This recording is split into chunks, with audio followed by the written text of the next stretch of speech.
Welcome to Story Tales. Please like this video and subscribe to Story Tales. I hope you enjoy the story. Let's begin. The text message lit up the phone screen for 3 seconds before it disappeared. Calla stood in the kitchen, dish towel in her hands, water dripping from the plate she'd been washing. Her husband's phone sat on the counter where he'd left it after dinner. I can't keep this a secret forever. Her stomach dropped. The phone went dark. She dried her hands slowly, methodically, and set the towel on the counter. Lucas was upstairs helping Eli with his homework. She could hear their voices through the ceiling, her son's bright laughter at something his father said. Calla picked up the phone. Locked. She knew the passcode, had known it for years, but she'd never used it without asking. Her finger hovered over the screen. Then she heard Lucas's footsteps on the stairs. She moved the phone back to its spot and returned to the sink. "Eli's asking for you," Lucas said, grabbing his phone without looking at her. "Wants you to read with him before bed." "Sure." Her voice came out normal, steady. She watched him scroll through something, his face unreadable. That night, lying beside him in bed, Calla stared at the ceiling. Lucas slept easily, his breathing deep and even. She counted the cracks in the plaster above their heads. 17. She'd counted them before. The next morning, she checked his phone while he was in the shower. The message was gone. No trace of it in any app she could find. But the sender's number was still in his recent calls, saved under Work, Main Office. Calla knew every number at the high school where Lucas taught. This wasn't one of them. She started watching. Not obviously. She kept her routine the same, dropped Eli at school, worked her part-time job coordinating community events at the library, picked Eli up, made dinner. But she noticed things now. The way Lucas checked his phone, constantly. How he started staying late at school twice a week for department meetings that had never existed before. The new cologne in their bathroom. 3 weeks passed. Calla said nothing. Then one Tuesday evening, Lucas announced another late meeting. "Budget review," he said, kissing her forehead. "Might be past 9. "Okay." She smiled. "Drive safe." She waited 10 minutes after he left. Then she called Nora. "Can you watch Eli for a couple hours?" "Of course. What's wrong?" Nora's voice sharpened with concern. "Nothing. I just need to run an errand." "Calla." "Please. I'll explain later." Nora lived 4 blocks away. Calla dropped Eli off with his overnight bag and a promise that she'd be back soon. Then she got in her car and drove to the high school. Lucas's car wasn't in the parking lot. She checked his usual spots downtown. The coffee shop, the bookstore, nothing. Then, driving aimlessly through the streets near the waterfront, she saw it. His gray sedan parked outside the Tidewater Motel. Her hands tightened on the steering wheel. The motel was cheap, rundown, the kind of place no one went unless they wanted privacy. She pulled into a spot 3 cars down and waited. 20 minutes. 30. 45. The door to room 12 opened. Lucas stepped out first, adjusting his shirt collar. Then a woman followed, younger than Calla, with dark red hair and a leather jacket. She said something that made Lucas laugh. He touched her arm, kissed her. Calla's vision blurred at the edges. She gripped the steering wheel harder, knuckles white. The woman got into a blue Honda and drove away. Lucas stood there for a moment, checking his phone, then walked to his car. Calla didn't follow him home. She sat in the parking lot until the motel lights started going out, one by one. Then she drove back to Nora's house. "Did you find what you were looking for?" Nora asked when she opened the door. "Yeah." Calla's voice was flat. "I did." Eli was asleep on Nora's couch, curled up with a blanket. Calla stood looking at him for a long moment. "What are you going to do?" Nora asked quietly. "I'm leaving. Tonight." "Tonight." Nora didn't argue. She helped Calla load Eli into the car without waking him. Call me when you're settled, she said. Wherever you go. Calla drove back to her house.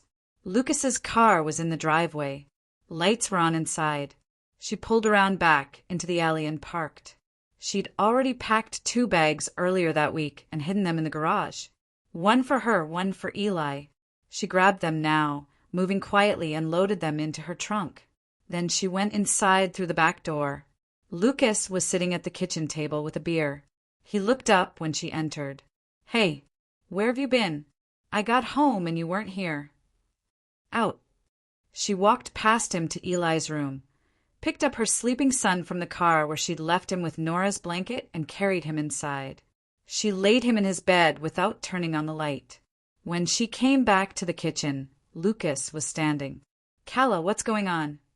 She pulled out a notepad from the drawer, wrote 4 words, and left it on the counter. You don't get to explain. Then she picked up her purse and walked out. Lucas called after her, confusion in his voice, but she was already in her car with Eli buckled in the back seat. She drove across town to the only place she could afford on short notice, a room above Brennan's bakery. The owner, Mrs. Brennan, was an older woman who'd lost her husband 2 years ago and rented out the upstairs apartment to make ends meet. Calla had helped organize a fundraiser for her church last year. Mrs. Brennan asked no questions when Calla showed up at 11 at night with a sleeping child and 2 bags. First month's rent can wait, she said, handing Calla the key. You look like you need some time. The apartment was small. 1 bedroom, a bathroom with a cracked tile floor, and a main room that served as kitchen and living space. But it was clean, and it was hers. Calla laid Eli in the bed and sat on the edge of the mattress, watching him sleep. His face was peaceful, unaware that everything had changed. She touched his hair gently. Her phone buzzed. 15 missed calls from Lucas. 12 text messages. She turned it off. The next 3 weeks passed in a blur. Calla worked double shifts at the library and picked up weekend hours at a restaurant on the waterfront. Mrs. Brennan often watched Eli after school, refusing payment, bringing up soup and fresh bread. Lucas found her at the library on day 4. He stood in front of her desk while she was checking in returned books. Calla, please, just talk to me. No, you can't just take our son and disappear. I didn't disappear. You know where I am. She didn't look at him. And he's my son. He's our son. Now she looked up. No, he's mine. You're the one who decided to throw away your family. I don't know what you think you saw. Tidewater Motel, room 12, Tuesday night. You were there until almost 9:30. Her voice was quiet but sharp. Don't lie to me. His face drained of color. Calla, leave, or I'll call security. He left. Calla went back to work. Her hands shook as she scanned the books, but she kept moving. That night, she added his number to her blocked list. The envelope appeared on a Wednesday morning. Calla woke up to make breakfast before her early shift. When she opened the apartment door to take out the trash, she nearly stepped on it. A plain manila envelope, unsealed, lying on the doormat. No name, no address, no postmark. She picked it up and looked down the narrow stairway. Empty. The bakery didn't open until 6. It was barely 5:30. Inside the apartment, Calla opened the envelope. A bank card fell onto the table. Dark blue plastic with a magnetic strip. No name printed on it. Just a 16-digit number. A small note was folded inside. You deserve to know the truth. Typed. No signature. No other information. Calla turned the card over in her hands. A phone number was written on the back in permanent marker. She stared at it for a long moment, then slipped the card into her wallet. She didn't use it for 2 days. But Friday afternoon, after her shift ended and she'd picked up Eli from school, she stopped at an ATM 3 blocks from their apartment. She slid the card in, checked the balance. The screen showed $28,472.13. Her breath caught. She pulled the card out quickly as if it might burn her. Then, heart pounding, she reinserted it and requested a receipt. The machine printed one. At the bottom, below the balance, was a single line. Last transaction location, 847 Hickory Lane. Calla knew that address. She'd been there for Sunday dinners, for birthday parties, for Thanksgiving. It was her mother-in-law's house. Maggie Harlow had lived at 847 Hickory Lane for 32 years. The next day was Saturday. Calla told Eli they were going to see Grandma Maggie to pick up some of his old toys. Eli was excited. He hadn't seen his grandmother since they'd left. "Is Dad going to be there?" he asked from the back seat. "I don't know. Maybe." "Are you and Dad fighting?" Calla glanced at him in the rearview mirror. His face was worried, too old for a 10-year-old. She wanted to lie, to tell him everything was fine. But Eli was smart. He already knew. "We're having some grown-up problems," she said carefully. "But it has nothing to do with you. You know that, right?" "I guess." "I love you more than anything in the world. That will never change." He nodded, but he was looking out the window now. Maggie's house sat on a corner lot surrounded by oak trees. The white paint was always perfect, the garden always trimmed. Maggie Harlow didn't tolerate disorder. Calla parked in the driveway and walked up to the front door with Eli's hand in hers. She rang the bell. Maggie answered after a moment. She was dressed impeccably, as always, pressed slacks, a silk blouse, her gray hair styled. But her expression was cold. "Calla." No warmth in the greeting. "I wasn't expecting you. I'm here to pick up some of Eli's things. The books he left in the guest room." Maggie's eyes moved to Eli. Her face softened slightly. "Hello, sweetheart. Come give Grandma a hug." Eli hugged her and Maggie ushered them inside.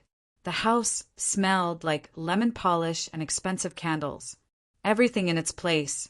Nothing out of order. "I'll get the books," Maggie said. "Eli, there are cookies in the kitchen. Why don't you help yourself while I talk to your mother?"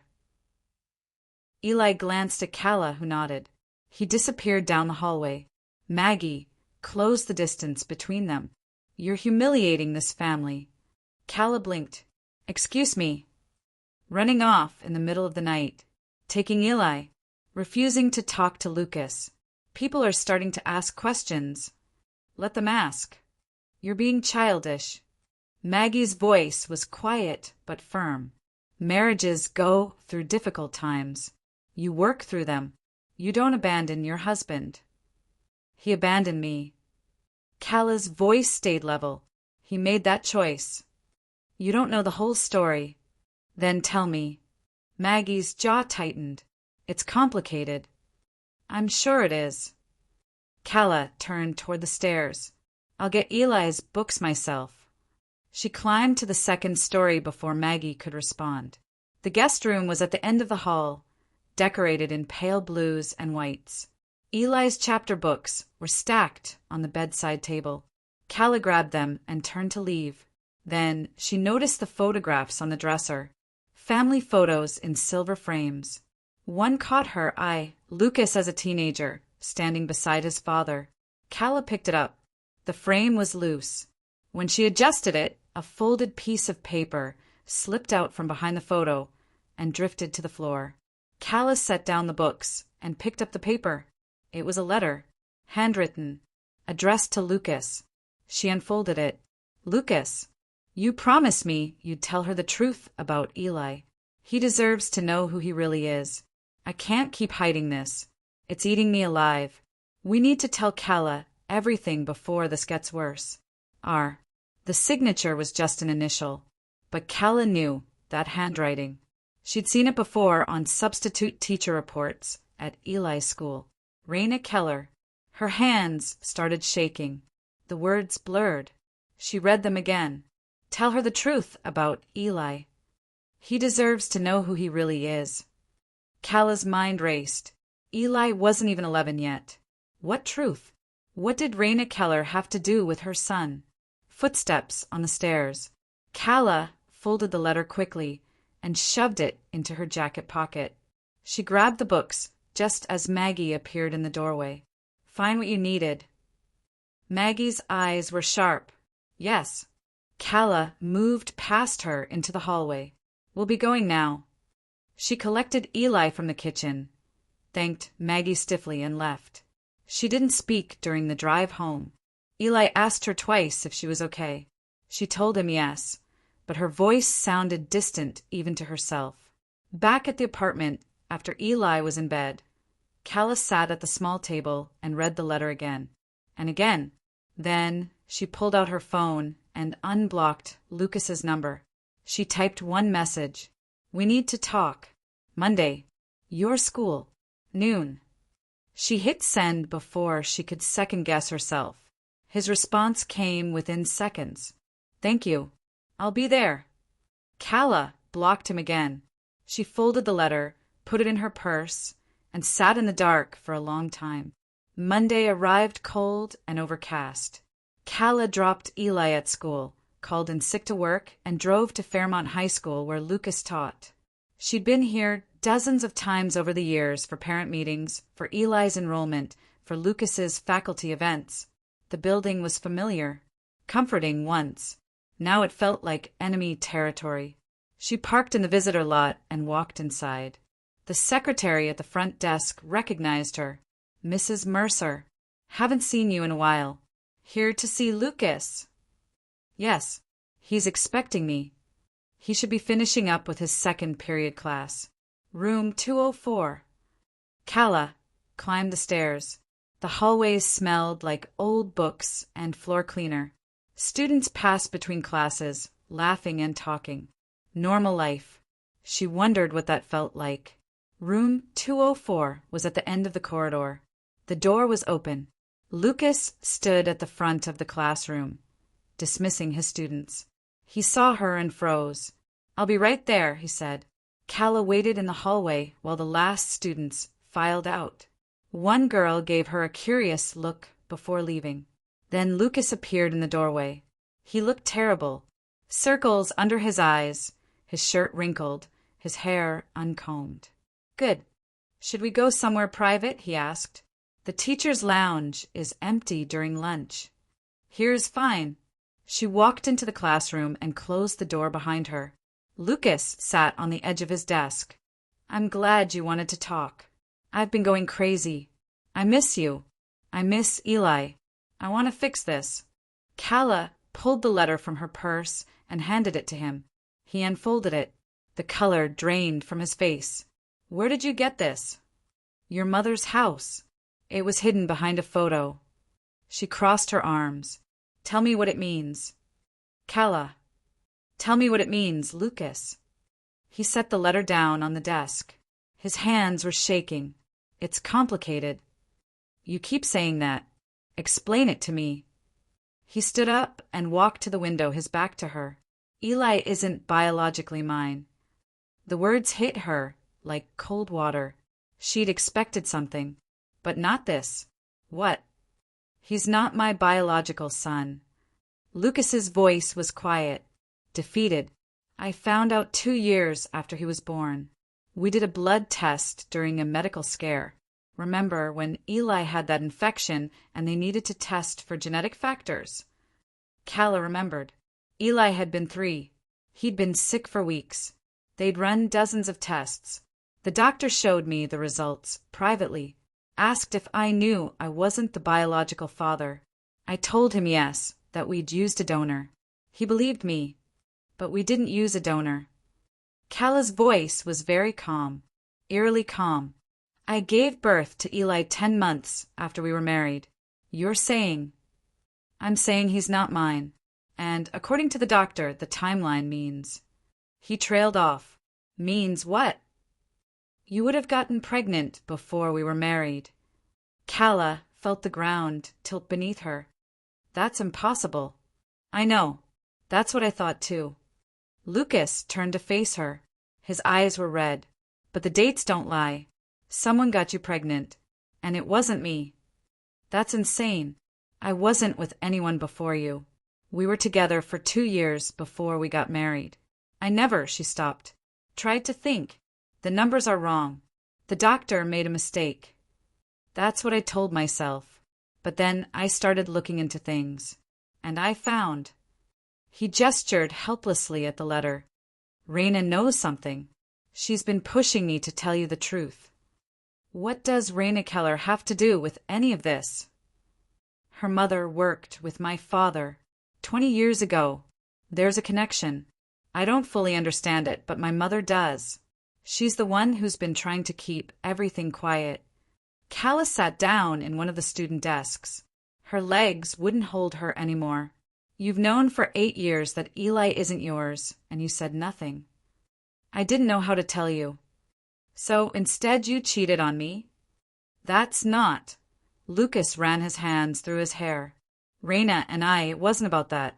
She came to me with information about my father and your past. Things I didn't know. Things my mother had hidden. We were trying to figure out the truth together, and it spiraled. Into you sleeping with her. Yes.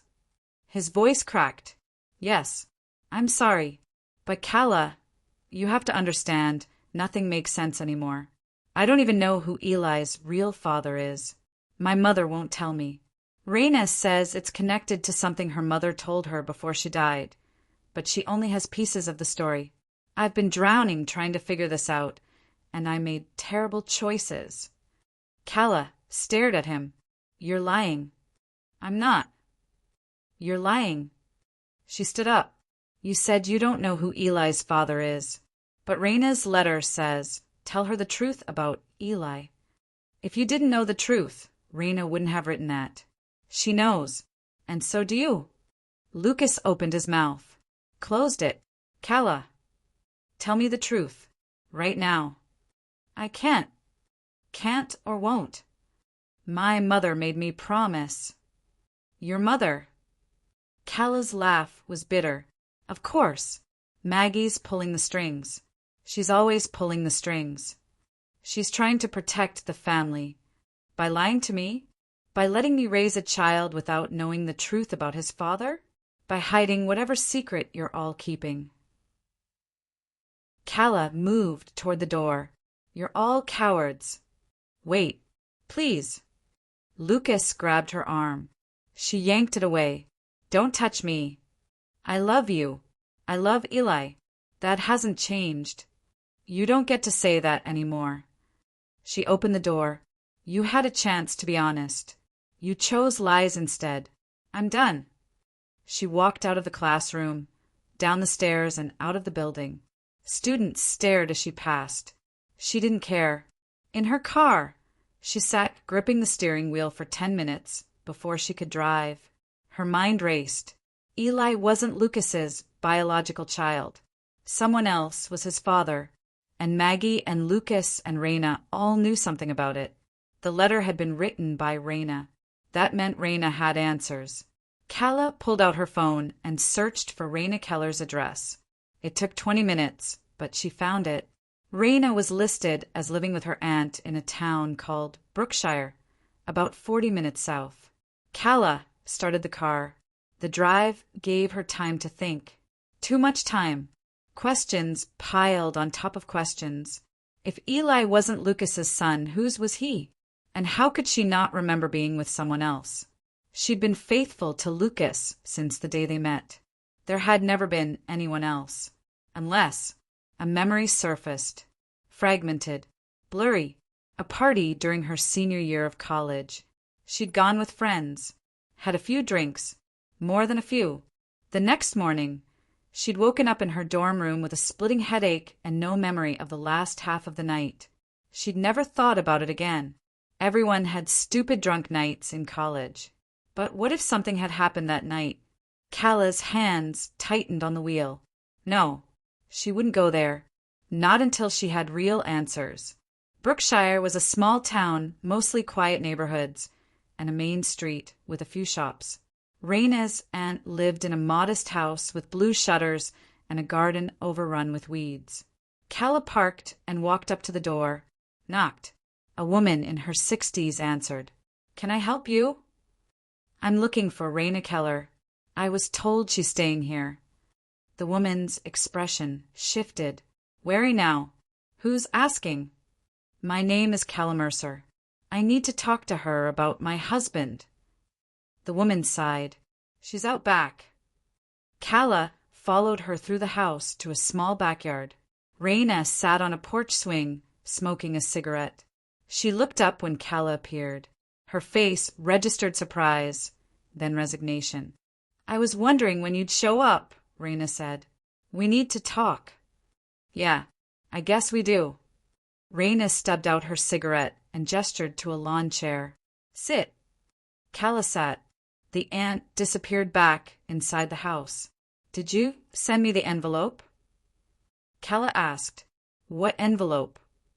The bank card. With the note. Raina shook her head. Wasn't me, but I can guess who did. Who? Probably someone who worked with Lucas's father. There were a lot of people your mother-in-law screwed over to keep her secrets. Someone's finally fighting back. Raina lit another cigarette. You want to know about the affair? I want to know about Eli. Raina paused. Lucas told you. Some of it. Not all. Calla leaned forward. Tell me what you know. Raina exhaled smoke. My mother worked as a paralegal for Lucas's father's firm. She handled some private cases for the family. When she got sick last year, she told me things. About Maggie. About what she'd done to protect her husband's reputation. What did she do? Lucas's father had an affair. A long one. With a woman who worked at the college where you went. They had a relationship for years. And that woman... Raina met Calla's eyes. She was at a party you attended. Your senior year. And something happened that night. Calla's stomach turned. What happened? I don't know all the details. My mother didn't either. But Maggie paid a lot of money to make sure no one talked about it. And 9 months later you had Eli. You're saying Lucas's father. I'm saying Eli is Lucas's half-brother, not his son. The world tilted. Calla gripped the arms of the chair. That's not possible. It is. And Maggie's known the whole time. She made sure Lucas married you to keep you close, to keep you quiet, to make sure Eli stayed in the family where she could control the narrative. But I don't remember. No one does. That's the point. Raina's voice was hard. Look, I don't have all the pieces, but I know enough to understand that Maggie destroyed evidence, paid off witnesses, and manipulated everyone involved to protect her husband's legacy. And when Lucas found out the truth 2 years ago, she made him keep it secret.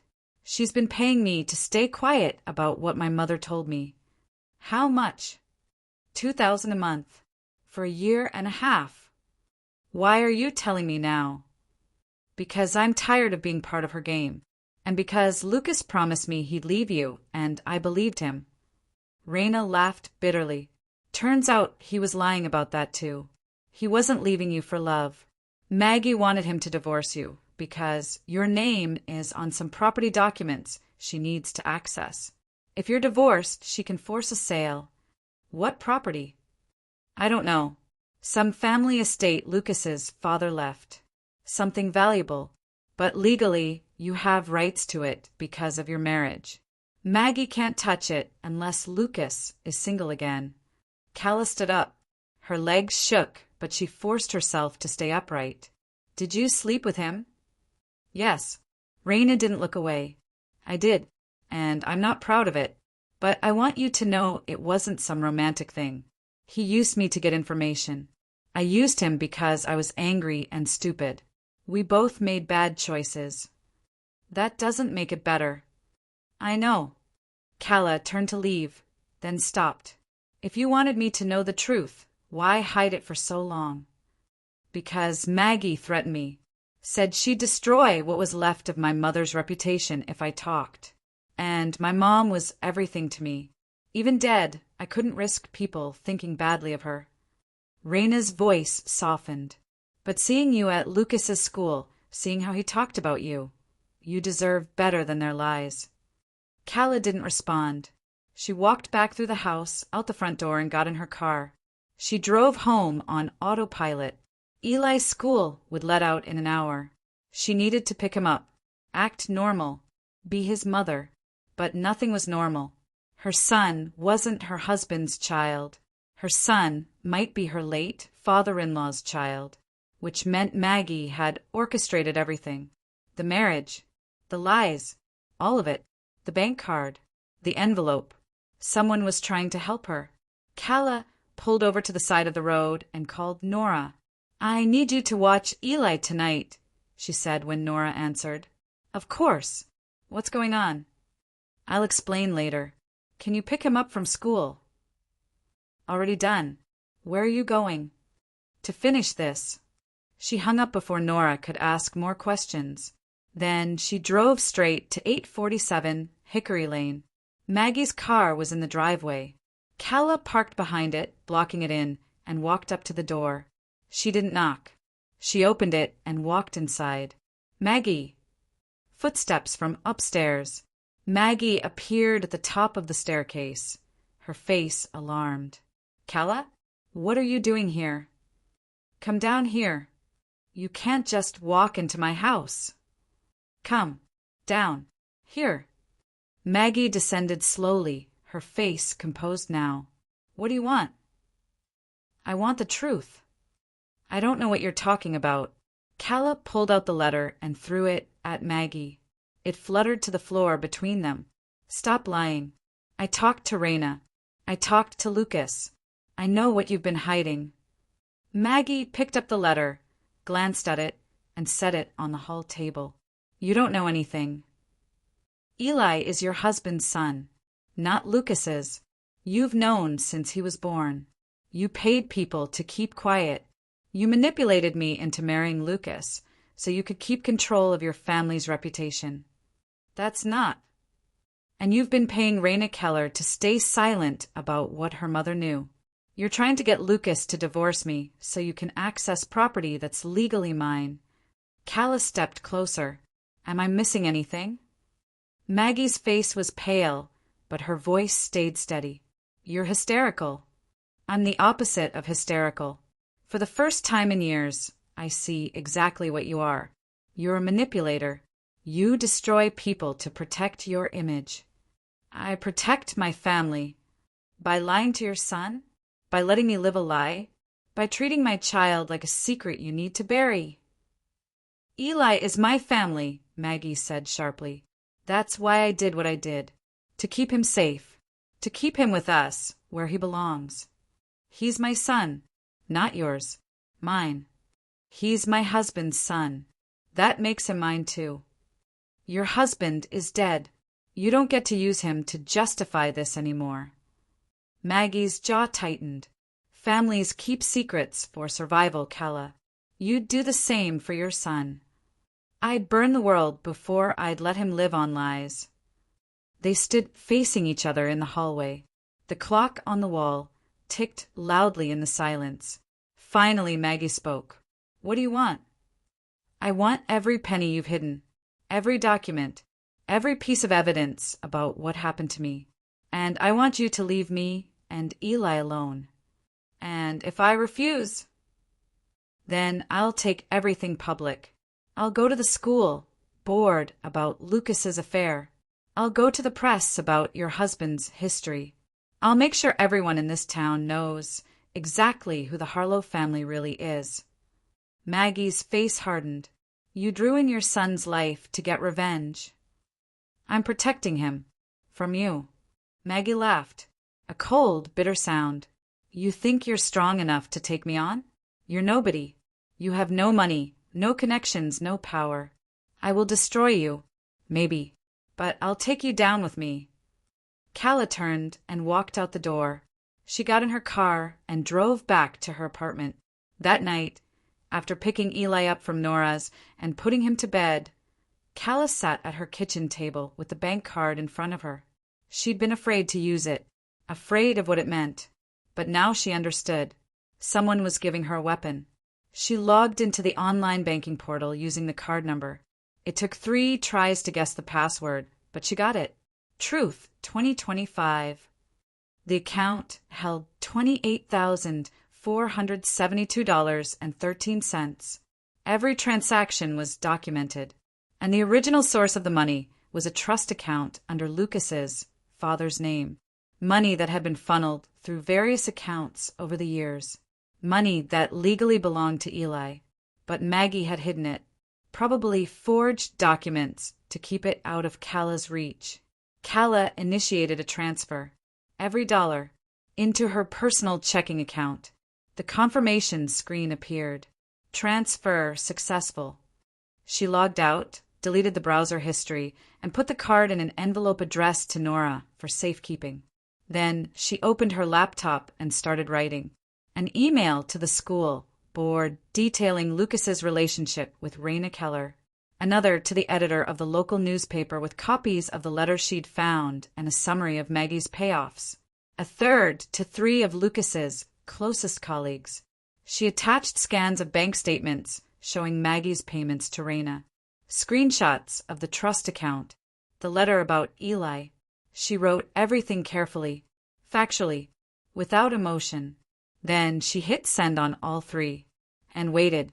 The scandal broke on Thursday morning. Calla was at work when Nora called. "Have you seen the news?" "No. What's happening?" "Lucas is suspended. It's all over the local websites. They're investigating his relationship with Raina Keller." Nora's voice was excited, almost gleeful. "How did they find out?" "I told them." Calla kept shelving books, her hand steady. "I sent the evidence 2 nights ago." Nora laughed. "You're incredible. What did Lucas say?" "Haven't heard from him." "And Maggie?" "Nothing from her either. They're probably in shock. You just took down the perfect Mercer family in one move." "Good." Calla hung up and went back to work. By Friday, the story had expanded. The newspaper ran a front-page article about financial improprieties involving the Harlow family estate. Maggie's church friends stopped calling. Her standing lunch reservation at the country club was quietly canceled. Lucas left Calla 3 voicemails. She deleted them without listening. On Saturday, Raina Keller left town. Calla knew because Raina sent her a text. "Thank you for ending it. I'm starting over somewhere new. Good luck." Calla didn't respond. The following Tuesday, Lucas showed up at the bakery just as Calla was finishing her shift. He looked worse than before. Unshaven, his eyes sunken. "Can we talk?" he asked. "No." "Calla, please. Just 5 minutes." I said no. "I need to explain." "You don't get to explain. Not anymore." She grabbed her purse and moved toward the door. He blocked her path.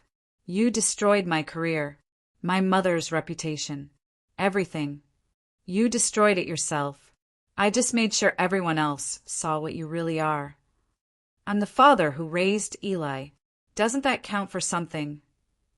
Calla looked at him, really looked at him, at the man she'd married, built a life with, trusted completely. And she felt nothing. No anger, no sadness, just cold, empty clarity. "You had everything," she said quietly. "A wife, a son, a life built on my trust. And you still lied. You chose to protect your mother's secrets instead of protecting our family. You chose to sleep with another woman instead of being honest with me. You made every wrong choice possible." She stepped around him. "I don't forgive that. I never will." "Calla, wait." But she was already walking to her car. He called after her, his voice breaking, but she didn't turn around. She drove home, picked up Eli from Mrs. Brennan's apartment, made dinner, helped with homework, read him a story. Normal life. The life she was building without Lucas. That night, after Eli was asleep, Calla received a phone call from an unknown number. She almost didn't answer, but something made her pick up. "Hello." "Mrs. Mercer? This is Maren Holt. I'm a financial advisor with Coastal Trust Bank." "Okay. I'm calling because I need to speak with you about an account you recently accessed. The one with the blue bank card." Calla's stomach dropped. "I can explain." You don't need to explain. I'm the one who sent you the card. Silence. You what? I sent you the envelope. The card. The note. Marin's voice was calm. Professional. I worked with Lucas's father for 15 years. I managed his accounts, including the trust he set up for your son. I don't understand. When Mr. Harlow died, he left specific instructions. The trust was for Eli's future, and it named you as the administrator, not Maggie. But Maggie forged documents to take control of the account. She's been hiding that money for years. Calla sat down. How much? The original trust was $75,000. With interest and additional deposits over the years, it's now worth $92,000. What you accessed was part of the immediate liquidity fund. The rest is in investments that will mature when Eli turns 18. So all that money, it's mine? Legally. It's yours.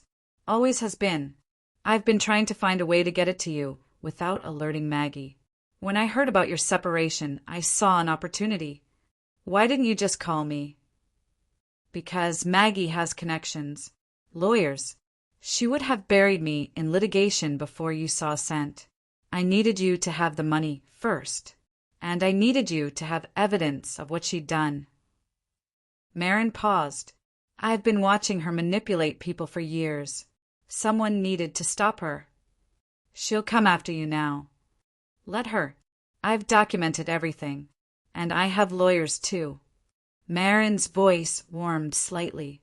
Your husband's father was a complicated man, but he cared about doing right by Eli. He wanted to make sure your son had a future.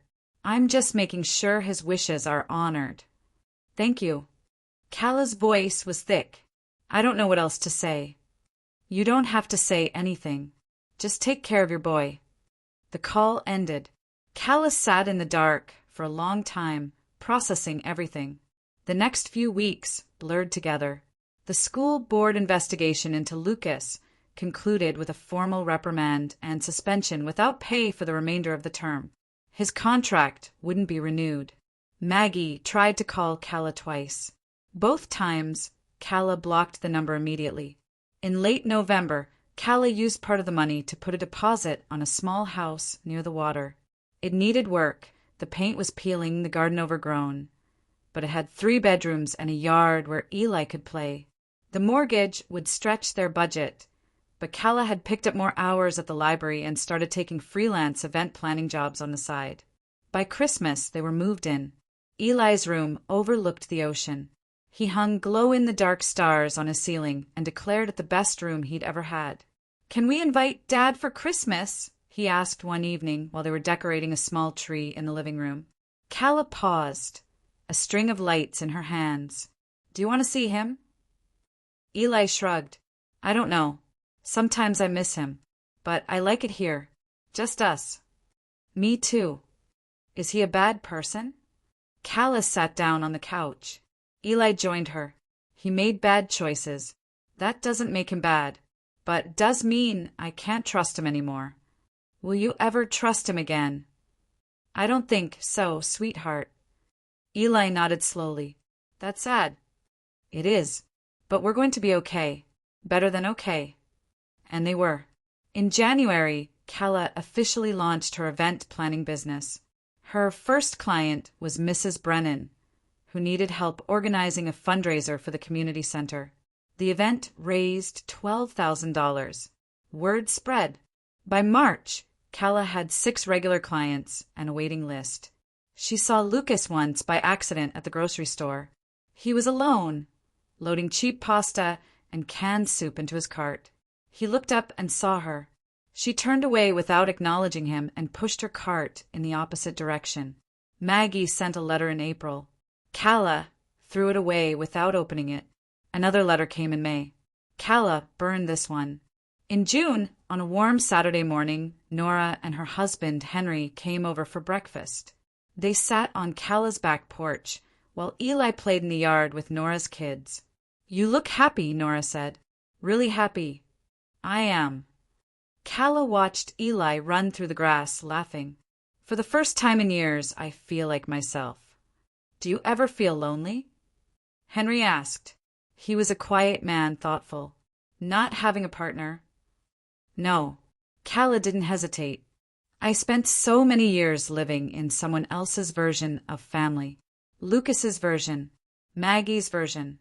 I didn't even realize I'd lost myself until I got out.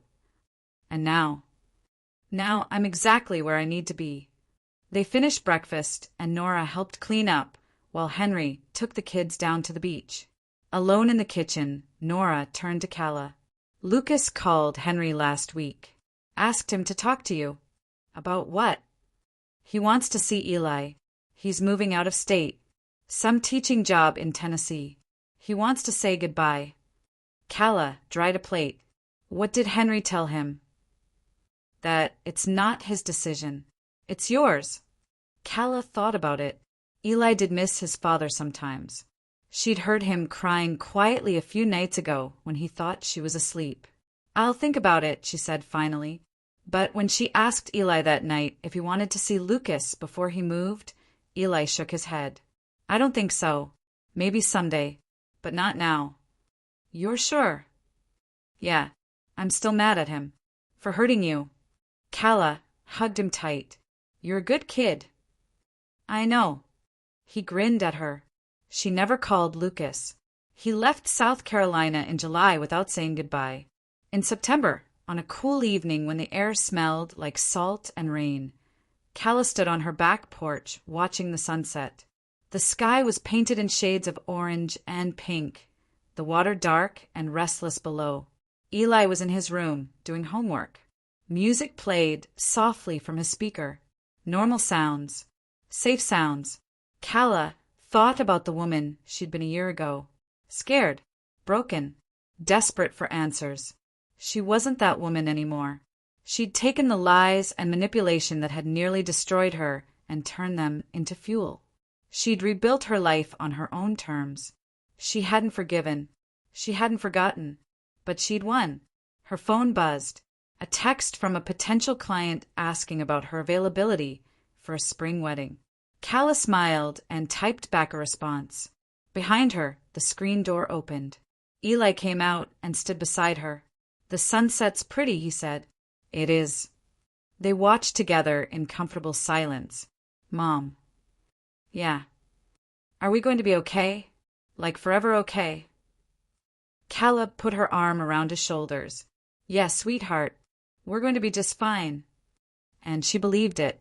Not because someone had given her money or because justice had been served, but because she'd stopped waiting for someone else to fix her life. She'd done it herself. The sun dipped below the horizon, painting the sky in deeper shades of purple and gold. Calla breathed in the cool air and felt something settle in her chest. Peace. Real peace. She'd survived. More than that, she'd rebuilt. And she'd never let anyone take that from her again.